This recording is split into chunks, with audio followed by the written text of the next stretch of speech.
Notre secteur d'activité est considéré ne pas être un métier en Côte d'Ivoire. On considère que ceux qui font du cinéma, ceux qui font de l'audiovisuel ne travaillent pas. On pense qu'ils s'amusent, on pense que c'est du jeu. Alors que c'est ce jeu, entre guillemets, là, qui vous permet, vous, à la maison, de rêver, de vous évader et même de pleurer souvent. Lighthouse Sounds, je l'ai créé en 2019. Studio et boîte de production et post-production, majoritairement sonore, mais on est audiovisuel. Nous avons produit déjà quelques vidéos publicitaires pour différentes entreprises ici en Côte d'Ivoire. Et notre objectif est de continuer de produire des œuvres cinématographiques et d'améliorer aussi les œuvres cinématographiques et les œuvres audiovisuelles qui sont faites ici en Côte d'Ivoire.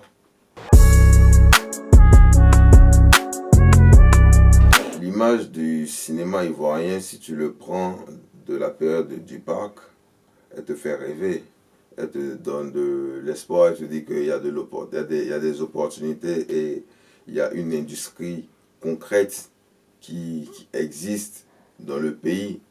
Mais lorsque tu prends l'époque après du Parc, on n'a plus de cinéma, on a des vidéos, on a du théâtre filmé qui passe à la télé, on n'a plus d'industrie réelle du cinéma. Donc avant de venir en Côte d'Ivoire, moi j'avais un seul objectif, c'était d'apporter ma touche plus ou moins à un secteur déjà que je ne connais pas vraiment et que je suppose ne pas forcément être vraiment sur pied, parce que si je ne connais pas, c'est que il est quasi inexistant.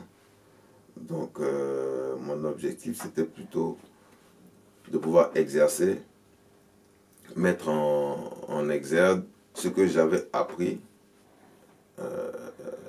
à l'extérieur et le mettre au profit de mon pays. Bon, en ce qui concerne ma relation avec les techniciens en Côte d'Ivoire, c'est une relation d'un respect mutuel.